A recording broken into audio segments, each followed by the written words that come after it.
The day is quickly approaching when a computer will understand a concept that the human brain does not. August 7th, 2014, The People's Radio.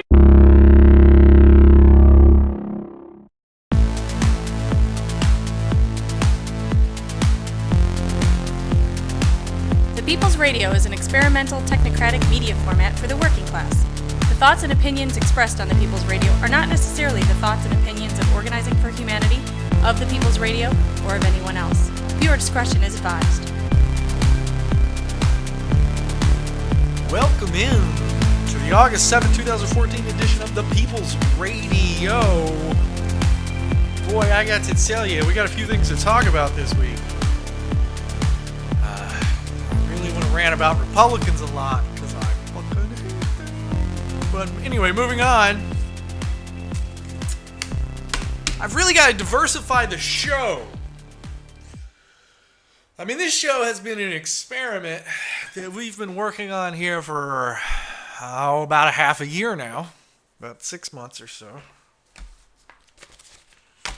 And it's about time for us to grow from the alpha stages of our design to diversify, to become, I'm thinking about doing like comedy skits and I look on YouTube and there's you hear that? That's a random child toy going off in the background at random times. I was taking care of my daughter earlier today.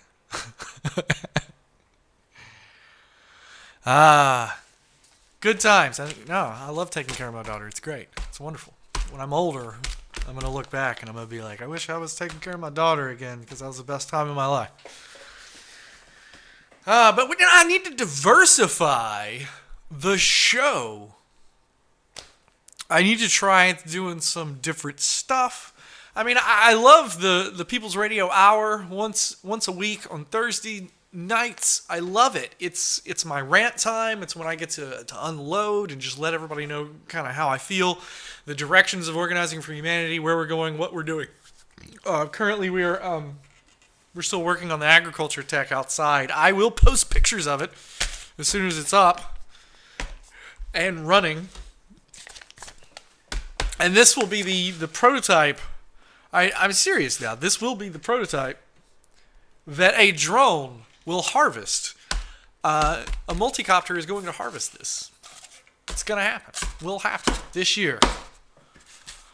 So, in the meantime, while we're waiting on all this wonderful, fantastic future technology stuff to come together and to give us the socialist utopia Star Trek fantasy that we've all wanted to live in,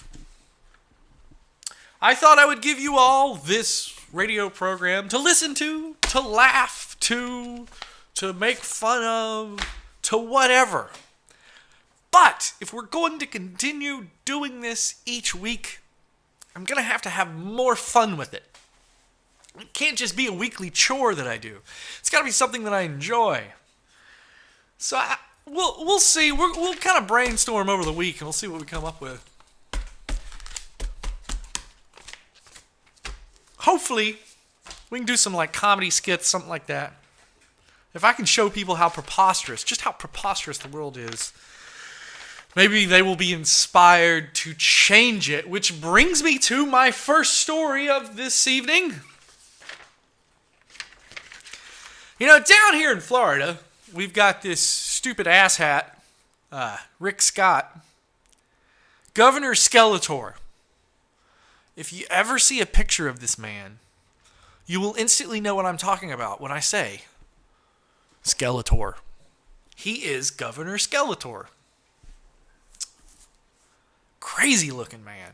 Seriously. He looks like Governor Skeletor. Anyway, so this has got to be one of the dirtiest politicians in the history of the world. I mean, we're talking about Roman Empire level of dirty here. This man, I live in Florida. I have watched this. This man comes into office, and he's all, we're going to drug test welfare recipients because I know that these people on welfare are just drug addicts. Now, the Republican brain is not intelligent enough to think longer than like 3 seconds about any issue. The Republican brain is a mammalian, less primitive, less evolved brain that's all based on emotions and hate. Immigrants, get them out. I hate them. They're taking my jobs. You're not going to have a long discussion about theoretical physicists with a Republican anytime soon, I'm afraid. It's just knee-jerk, hillbilly, oh my God, run for the hills, they're coming for my guns. Immigrants are coming into America. It's sad. It's like you have human beings, and then you have Republicans, then you have creationists, then you have Ken Ham, then you have monkeys. That's probably the proper hierarchical chart of human development from top to bottom. But anyway, so the Republican brain thinks about the welfare issue and goes, of course, they're just drug addicts. I mean, if they weren't drug addicts, they'd have jobs from the magical job tree that's out back in the backyard, from Jobland and the job factory, from job elves.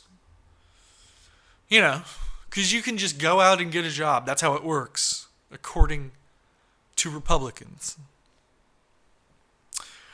So anyway, Governor Rick Scott comes in and he's all... At first, everybody thought, oh, Governor Rick Scott is just a dumb Republican, right? Because everybody in America is used to this. The stupid hillbilly Republicans, the stupid Reaganites, they just have this knee-jerk reaction to anything. Benghazi, knee-jerk, oh! Must have been Obama's fault. Oh, it wasn't. It must have been Clinton's fault. Oh, it wasn't. And we're going to talk about that here in a little bit. But right now we're talking about Governor Rick Scott. At first, everybody thought Governor Rick Scott was just your typical Republican that was having a typical Republican mental lapse where they just don't understand the simple concept. If you're on welfare in America, you can't afford drugs. Have you seen what these people get? People on welfare in America sometimes have $30 a week to live off of for food. So you expect me to believe these people are taking 5 of the 30 and they're buying a blunt or a joint, and then they're taking the $25 left over and they're living off of it. Is that how they're living? That's not a drug addict. That's a dude that spent $5 on a joint. A drug addict is someone who dedicates time and money to drugs. They actually invest on a regular basis a large amount of money in drugs. That's a drug addict. Because they got to get their fix. They got to keep doing it, right? Welfare recipients in America do not receive enough welfare to do that. So it is no surprise to my liberal brain what I'm going to report to you today. So Governor Rick Scott came in and he was all like, we're going to drug test the welfare recipients, and the liberals, like me, were like, that's not going to work. They don't have enough money to be on drugs. You're misguided. You have no idea what you're talking about. And the Republicans were just knee-jerking, saying, yeah, we're gonna lock up the welfare recipients for doing drugs. Because, you know, just think about this. It cost about $13,000 a year per welfare recipient in America, average whatever. But it cost $70,000 per year per inmate in prison, right? So Republicans, with their primitive brain, believe that they can save money by taking welfare recipients off the street and putting them in prison, so that we have to spend even more taxpayer money supporting them. But I digress yet again. I could talk about this issue all day long because it's so messed up from so many different angles. But I'm not done yet. It gets worse if you live in Florida. Because Governor Rick Scott pushed for had voted in and signed into law a bill that said welfare recipients in the state of Florida have to get drug tested. And surprise, surprise, less than 1% of them tested positive for drugs. But then everybody found out why Governor Rick Scott wanted to test welfare recipients. And it has absolutely nothing to do with the fact that they're drug addicts that won't look for a job, and has everything to do with the fact that his wife owned a network of drug testing clinics in the state of Florida, and when the law was passed and signed, they chose the same clinics to use as the official state testing clinics. So Governor Rick Scott just basically put millions of your tax dollars straight into his and his wife's pocket. Do not pass go, do not collect $200. No, wait, I'm sorry. Unless you're Rick Scott, then you collect the $200, put it in your pocket, and walk away. Governor Rick Scott basically money laundered this state of tens of millions of dollars. Or he didn't money launder, he embezzled. I should have said. He embezzled state taxes by pushing a law that would enrich him and his family. Every single thing that man has done in office since then has been all about his own personal wealth. Did I mention he is a billionaire? Before he took office, he was a billionaire. And now he's a billionaire plus $100 million of Florida tax dollars. Another fucking Mitt Romney. Anyway, so now we're going to get to our first story, and this is 100% related. Here we go. The Florida welfare drug testing program was such a success, less than 1% tested positive, that Tennessee decided they were going to do it too. So they passed a law that said welfare recipients need to be drug tested. Well, here we go. In July, Tennessee began a drug testing program for applicants to the state's welfare program. Since then, just one person in the entire fucking state has tested positive.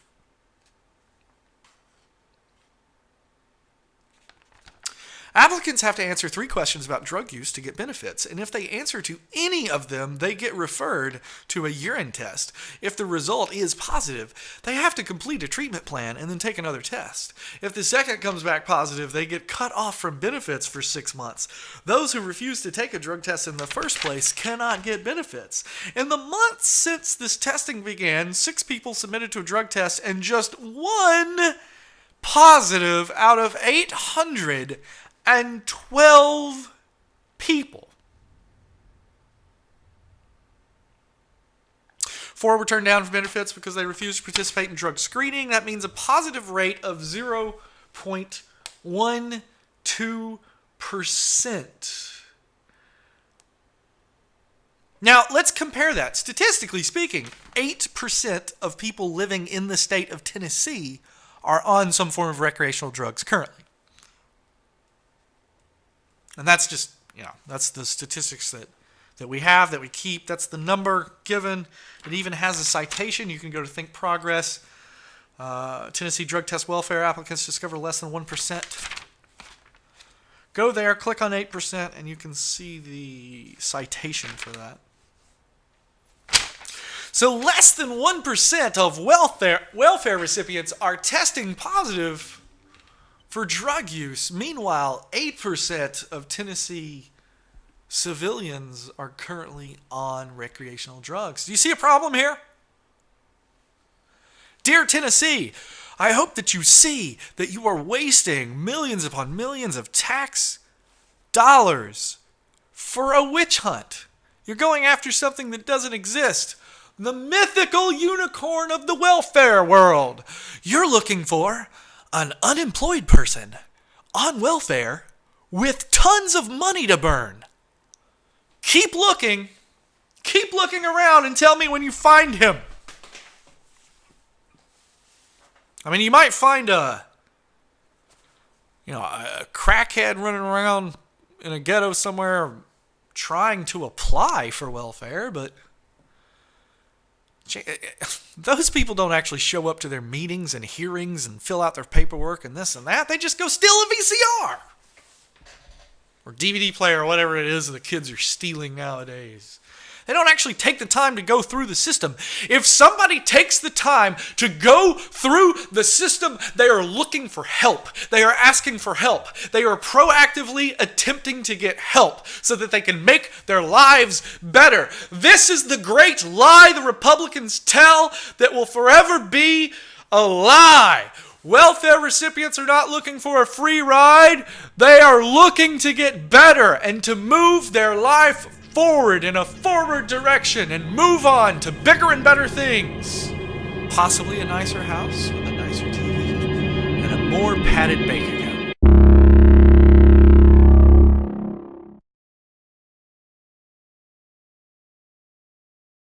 Moore's law states that the number of transistors on a chip will double every 2 years. As a result, computing power has roughly doubled every 18 months. But we are now reaching the limits of transistor technology, and Moore's law is breaking down. Most modern supercomputers were created for the purpose of simulating nature, such as aerodynamic simulations, modeling nuclear reactions, and predicting the weather. However, despite supercomputers having many processors working in parallel, each processor still operates in a serial mode. Essentially, each calculation is performed one after the other. Large simulations are based on mathematical processes that do not scale well.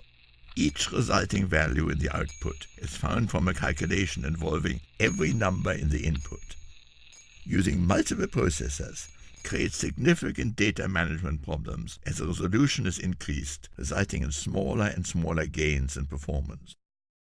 Optalysis has a different approach. We take advantage of the natural properties of light, perform the same mathematical operations in parallel and at the speed of light. The optalysis processor works by shining low-power laser light to layers of tiny liquid crystal grids. Numerical data is then entered by applying varying voltages to the liquid crystal molecules, causing them to change optical density. By modulating the waves of laser light as they pass through the liquid crystal layer, we can encode analog numerical data into the beam. As the laser beam leaves the liquid crystal grid, it diffracts, forming an interference pattern, and a mathematical calculation is performed. The laser can be split to pass through many liquid crystal layers, allowing multiple complex calculations to be performed simultaneously before the separate parts are recombined, and a snapshot of the result is taken by a digital sensor. And regardless of the size of the calculations, there are none of the data management issues found in traditional serial processing. Optalysis technology can even help tackle big data challenges by analyzing massive amounts of existing data at high speed. Even the fastest supercomputers can take days, weeks, or even months to model real-world situations and cost millions a year in electricity. Optalysis technology offers a prospect of hugely improved processing speed, far faster than can ever be achieved using silicon chips. And it can deliver this sitting on an office desk, running off a domestic power supply. Optalysis pioneering light-speed optical computing. Explosive new research has confirmed that the economy grows more under Democrat presidents than under Republican presidents. New research by 2 Harvard economists proves that Democrat presidents do a better job of growing the economy than Republicans. The two looked at key macroeconomic variables averaged over 64 years, from Harry Truman to Barack Obama. Mr. Blender and Mr. Watson focused mostly on the 1.8% annual difference in real GDP growth. that is, over the full study, real GDP growth averaged 3.33% per year. But under Democratic presidents, the economy grew 4.35%. And under Republicans, 2.54%. Under Democratic presidents, the economy also spent fewer quarters in recession, added more jobs, more hours worked, posted larger declines in unemployment, higher corporate profits, stock market returns were higher, but because equity markets are so volatile, the difference is not statistically significant. By the way, since March 2009, the S&P stock index is up 160%. Obama did it! Obama did it! I gotta tell you, man, all these people that keep talking bad about President Barack Obama, I don't see it. I just don't see the problem. I don't see the what. What's he doing? What's he doing? I mean, as a liberal, I can tell you that I think he's not doing enough. I think personally he should be in the House of Congress right now, like an unscheduled visit. Screw that State of the Union crap where everybody knows he's going to do it. Everybody prepares for it. They get on TV and they're all like, oh, this is what the president's going to say. He sent a copy of his speech. And then the aides go over it and all, okay, all right, well, we're going to clap here. But when he says this, I want you to shout out, you lie, okay? Look, man, I'm not talking about one of those fancy schmancy, for the press, for the public speeches. I'm talking about like an honest to God, Barack Obama should be in the House of Congress right now, just like, hey people, Rome is burning, and you guys are in here playing a fiddle. What the fuck? There's other things he could do too. Congress is getting ready to sue Obama, right? Because he's done too much. He has signed less executive orders than Bush, less executive orders than Clinton, less executive orders than Bush Sr., less executive orders than Ronald Reagan.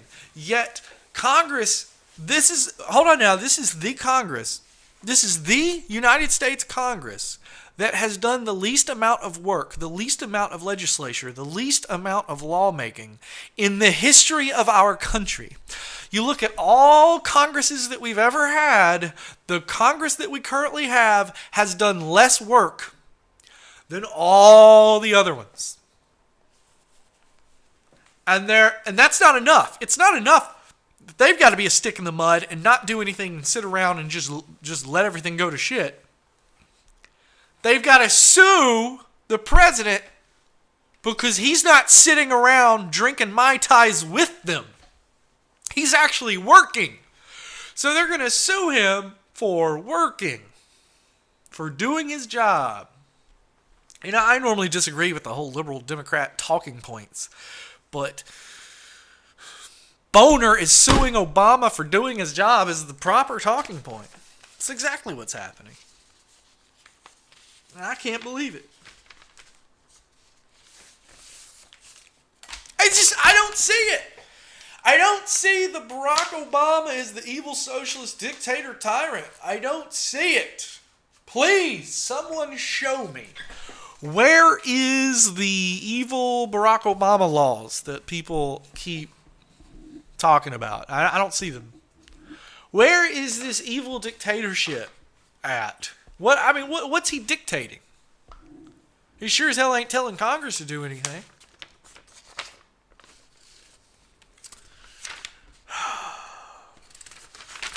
Moving on, and folks, this is a tough one. This is a hard one. This is some bad news, so get ready.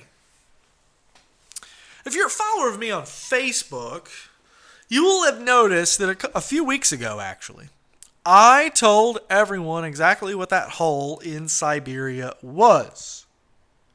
I said it. I typed it out. I said, due to global warming, the permafrost, perma meaning permanent, is thawing, which then cancels out the whole perma part of the permafrost. In fact, thawing out cancels out both perma and frost part of the permafrost. So the ground, which has been this solid frozen chunk of ice for thousands upon thousands of years is now suddenly warming up and melting and thawing out, thanks to global warming. Well, considering the ground is nothing but just a big-ass pile of biomass, there's going to be a lot of decay. There's going to be a lot of breaking down, parasites, bacteria, worms, all that, eating, digesting everything, blah, blah, blah. You're going to have some methane build up. So guess what's happening? All that methane gas is releasing from the now, used to be permafrost, now is mud. So the mud is actually bubbling up methane. Ancient, million-year-old methane. Methane that has no business being in our atmosphere right now. Methane that was sealed away by nature long ago for millions of years, and we're releasing it. The Earth is literally outgassing it into the atmosphere. And we're not talking about a little bubble here. We're talking about, did you see the hole? Did you actually see the pictures on Facebook? You could drop the Empire State Building in this freaking thing. Big, huge gas bubbles of methane are literally bubbling up from the ground because the ground is now thawed for the first time in thousands, if not millions of years. And if that doesn't scare you, let me explain why it should scare you. Methane is 3 times more potent greenhouse gas than CO2. For the past 100 years, scientists have been warning us that we have been spewing out way too much CO2, and it's increasing global warming. It's increasing the greenhouse effect in the atmosphere. There's no debate on greenhouse effect of gas. This is physical science 101. You learn this in the 8th grade. There is no Republican counterpoint to this. There is no Republican opinion to this. There is no denying it. Like gravity, greenhouse effect is real. Methane is 3 times more potent as a greenhouse gas than CO2. It's not just the permafrost that's now releasing. We're now starting to see methane deposits, some of them in crystallized methane hydrate on the bottom of the ocean floor, starting to release their methane. This is bad. This is really bad.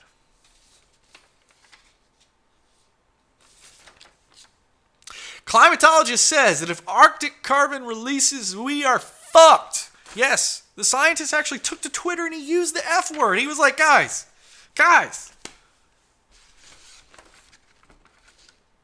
This is from My Fucking Love Science blog.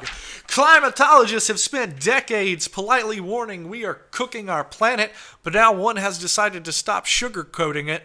Professor Jason Box of Geological Survey Denmark and Greenland tweeted, "If even a small fraction of Arctic seafloor carbon is released, we are fucked." Box was responding to research by Stockholm University reporting that vast methane plumes are now escaping from the seafloor in the Arctic Ocean. So let me explain this so that we can be perfectly clear. When you go deep down in the ocean, especially in the Arctic Circle where it's really freaking cold, frigid, cold. So you're deep, cold. With me? Deep, cold. High pressure, a lot of cold. This methane, right? When it goes down that deep, underwater, it actually gets pushed together by the intense pressure. And because it's so cold, it crystallizes. The gas crystallizes into a methane hydrate under extremely cold temperatures, extremely high pressure, right? Well, guess what's happening now to global warming? The majority, over 80% of the actual planetary heating effect that is happening in the ocean. So the ocean water is heating.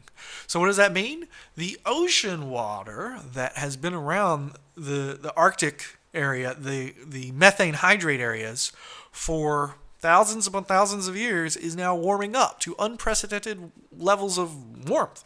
And this is actually causing the methane hydrate to uncrystallize, to regas itself and release. And then it just rises up like a normal gas out of the water, bloop, out of the ocean. The only difference is when these methane hydrates deposits release, we're talking about huge amounts of gas, enough to fill many Zeppelins many times over, get released instantly. And the scientists have been surveying these methane hydrate fields, all of these deposits under the ocean, and what they've discovered is that there's so much methane hydrate under the ocean that if it was all to release at once, we would all suffocate to death, first of all, because the atmosphere would be unbreathable. And second of all, there's so much methane hydrate down there, right? One of the reasons why we are alive and we exist is because all that methane is trapped, right? And it's starting to release. It's starting to outgas. It's starting to outgas from the ground in Siberia. It's starting to outgas in the Arctic areas. Guys, we're fucked. The scientist is right. We're fucked. We're already experiencing runaway warming. It's 2014. We're already starting to experience it. The ocean currents are starting to change. I'm not making this stuff up, folks. The actual ocean currents on planet Earth are starting to change. Something that they thought at one time was impossible, an impossibility. We have doomed ourselves, haven't we? You know, I look at all this global warming stuff. When you really understand the severity of the problem, when you really understand just how serious this problem is, you start to get this really cold, chilling feeling going up your spine. And it's the not quite yet realization that we are going extinct. I think we killed ourselves, folks. I think we did. I think we don't know it yet, but we have killed ourselves. Sure, human beings are extremely ingenious when it comes to coming up with new novel ways of survival. So I'm sure that the species Homo sapien will survive in some form. I'm sure that there will be individuals that will go on to live on Mars or whatever is happening 100 years from now. But for the most part, life as we know it on planet Earth is headed for a dramatic change and a shift over the next 50 to 100 years. And the damage has already been done. There's nothing we can do to stop it. There's really nothing we can do to turn it around. The damage has already been done. So now what are we doing? We are compounding our problem daily. Every single day, we're pumping more and more into the atmosphere. Every single day, we're getting the planet more and more warm. This is a dangerous precedent, folks. And I honestly don't know how it's going to end up for us. But hopefully, like the Formics, before we burn up our atmosphere and kill ourselves with all the fossil fuel energy that we're expending, hopefully we will have enough time to build the technology that we will use to save ourselves.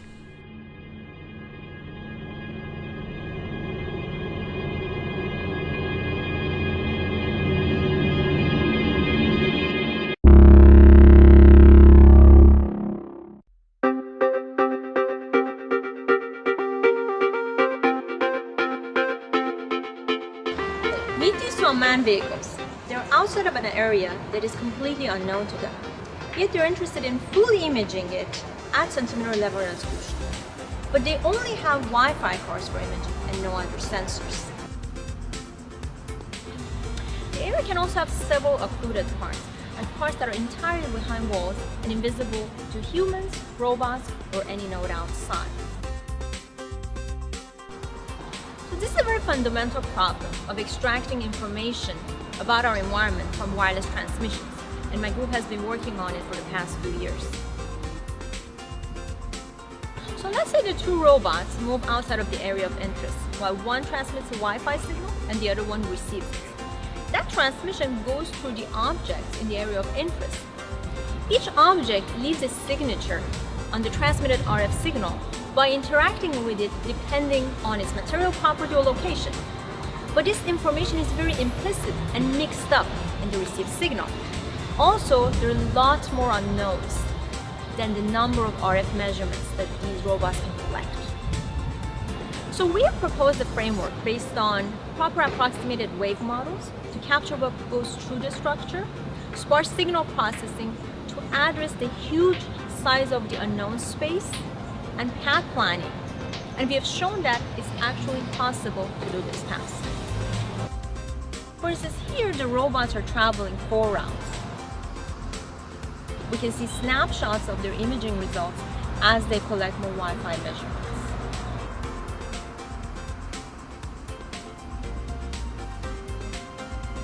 The robots do not coordinate anything while traveling each route. Each robot mathematically estimates its own position and where the other robot would be. At the end, they collect less than 2% Wi-Fi measurements, which means that we have a lot more unknowns than the number of collected measurements. Yet we can see that high-resolution imaging is achieved. We have tested our approach with several different structures and material. Here's a more complex and bigger structure.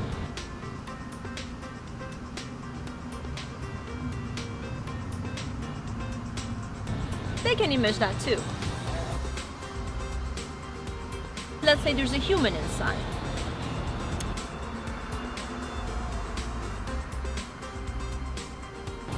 Here's the high-resolution imaging result.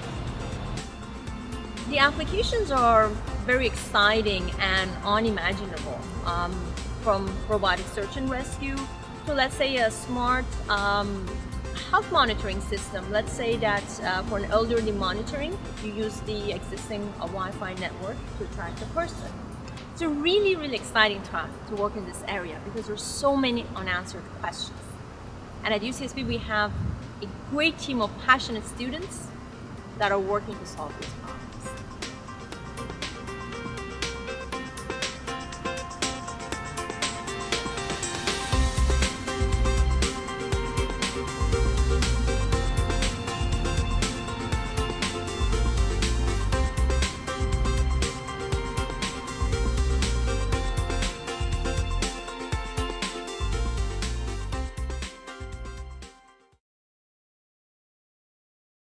So much to do. So many things to do. So little time to get them done. I have so much work to be done. And it's already August of 2014. Where did the time go? Where did the time go? I tell you, it's incredible though. And what has happened? When I started this radio program, I told people that 3D printers would be in every single household in America within 5 to 10 years. Now 3D printers are sold at Home Depot, ladies and gentlemen. Home Depot is trying out the whole 3D printer sales business game. They have 12 flagship stores that were chosen to be the first recipients of 3D printers to sell to the public for around $2,700 or so. They are in fact advertising it in store as the last tool one needs to purchase because you can use it to just print more tools. They've even recruited 3D printing experts to actually stand there and demonstrate the thing for people so that they can see this isn't magic. This is real. 2014. Future's here. So much has changed in such a little time, but yet we have so far to go. I'm going to end the show early this week because I have things to do. Not least of which, get my wife and daughter back home so I can spend time with them. I'd like to close out the program by reading 10 ideas. They asked 10 scientists, what would you do to solve the whole global warming thing right now? If, you know, what their opinions were. So I'm going to read this. I'll close out the program. In fact, I'm going to let Bertrand Russell close out the program today. But first, from BillMoyers.com, they asked 10 scientists, policy experts, writers, activists, the question was, if you could require America to do just one thing, and only one thing, to combat climate change, what would it be?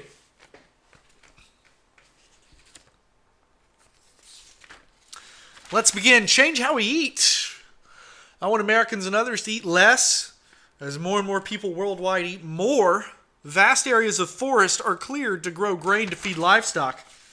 Ever-growing herds of cattle and goats destroy more areas of forest.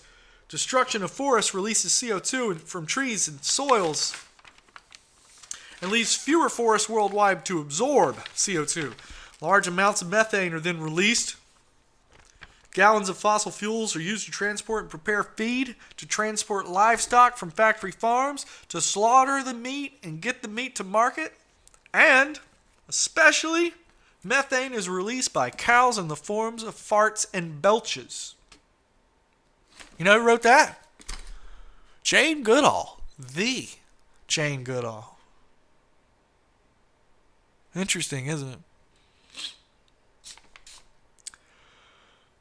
Dr. Suzuki says, this is a scientist and broadcaster, it's time for us to remember the space race.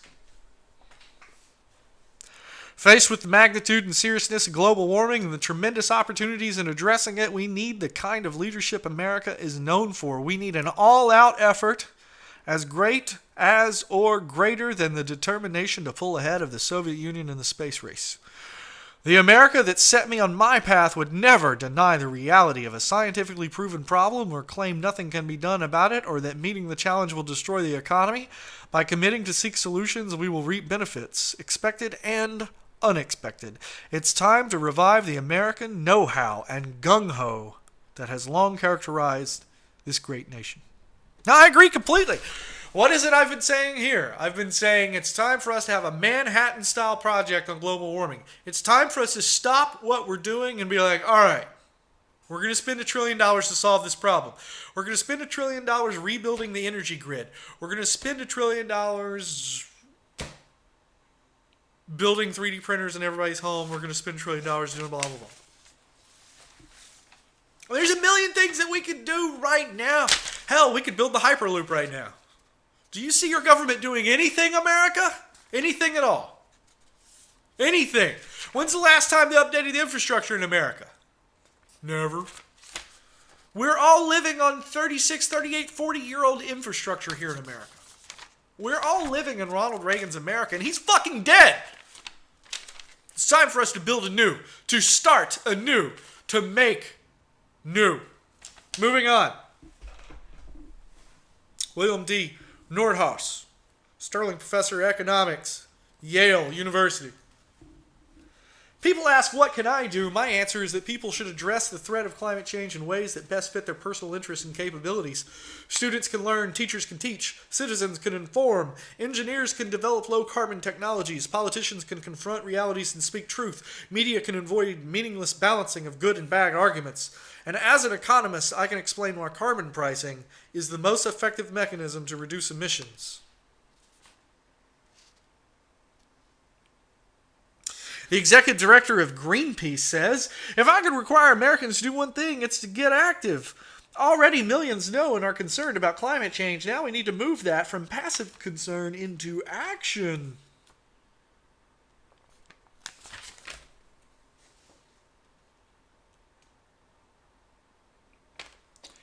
Professor of Atmospheric Science at MIT, Carrie Emanuel, says, if I could be a czar for a day, I would direct substantial federal resources towards research and development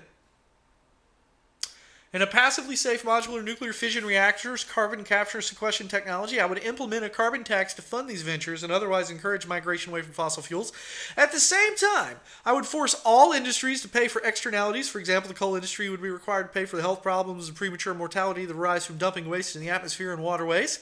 I would provide strong incentives for producing more energy-efficient vehicles and buildings, for developing more energy-efficient renewable energy sources. Finally, I would start a movement to amend the Constitution to make it illegal to influence elections. That would be cool.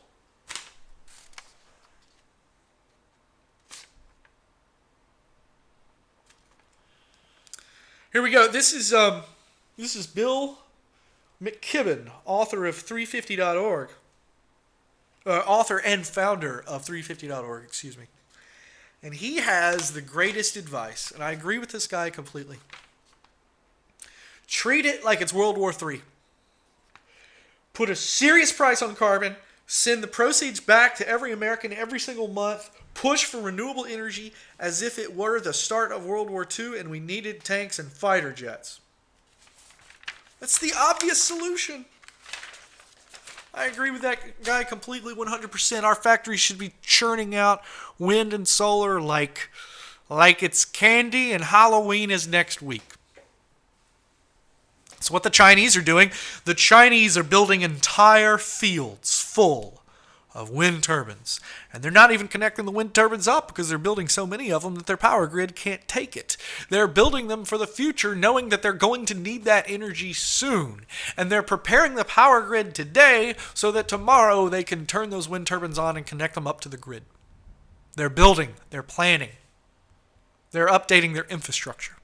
Meanwhile, in America, we have corporations robbing from you. They are taking your money, they are stopping your politicians, and they are laughing at you while the Supreme Court gives them rights. It's time to get rid of the corporate fascist state of America. It's time to throw the corporations out. Find the moocher corporations. Find the ones that don't pay taxes and ban them with the ban hammer. We can do it. Congress can do it. With the stroke of a pen, they can eliminate a corporation. They can eliminate a corporation with the stroke of a pen. A corporation is a legal entity. It is a legal right. It is a legal document. It is a legal precedent that is held up by the state. And the state can just revoke corporatehood for any corporation. There is no corporation too big to fail. That's a lie the capitalists tell you, because their money is in the stock portfolio and they don't want their stocks going down. So they say, whoa, I'm too rich to lose money. So those corporations are too big to fail. It's the greatest scam in the history of the world. We now have kings that no longer have to have the responsibility of taking care of their vassals. That's what we're living in now. It is worse than monarchy. It is fascism. Now, I'll let Bertrand Russell end this program like I promised that I would. And I will see you guys next week. But I got to be honest with you right now, at this very second, I'm just disgusted. I'm just disgusted. Thinking about everything that's going on in America right now. You know, Fox News had over 800 segments dedicated to Benghazi. And the United States Congress just released a report stating there was no wrongdoing on President Obama's part. There was no wrongdoing on Clinton's fault. There was no stand-down order. the United States Congress spent over 20 million of your tax dollars to discover that Obama and Clinton are totally not guilty of an imaginary conspiracy Republicans invented. You should be mad! You should be furious! You should be in the streets like tearing down stop signs or something! Come on, America! Where's your pride? Now, I'm going to let Bertrand Russell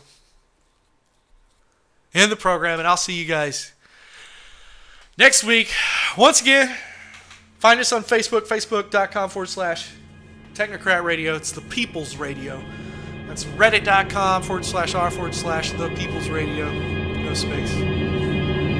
I'll see you guys next week. One last question. Suppose, Lord Russell, this film were to be looked at by our descendants, like a Dead Sea Scroll in 1,000 years' time. What would you think it's worth telling that generation about the life you've lived and the lessons you've learnt from it? I should like to say two things, one intellectual and one moral.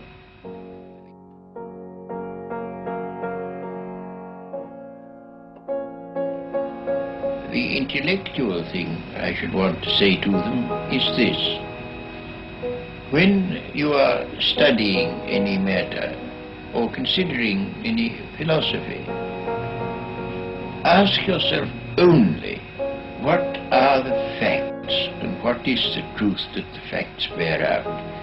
Never let yourself be diverted either by what you wish to believe or by what you think would have beneficent social effects if it were believed. But look only and solely at what are the facts. That is the intellectual thing that I should wish to say. The moral thing I should wish to say to them is very simple. I should say, love is wise, hatred is foolish. In this world, which is getting more and more closely interconnected, we have to learn to tolerate each other. We have to learn to put up with the fact that some people say things that we don't like. We can only live together in that way. And if we are to live together and not die together, we must learn a kind of charity and a kind of tolerance, which is absolutely vital to the continuation of human life on this planet.